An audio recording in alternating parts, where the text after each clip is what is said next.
and to display the rating star that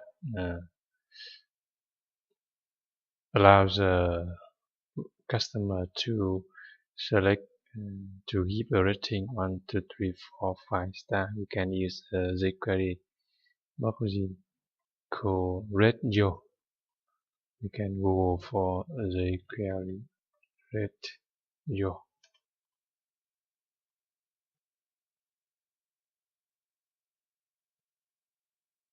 A jQuery star rating plugin here. Click here.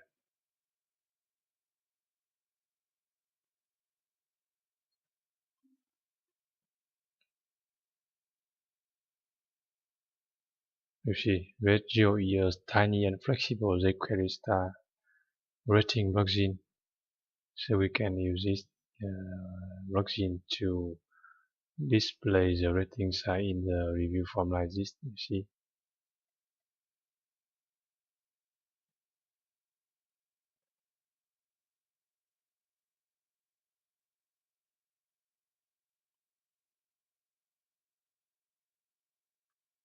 To use this plugin, we just add this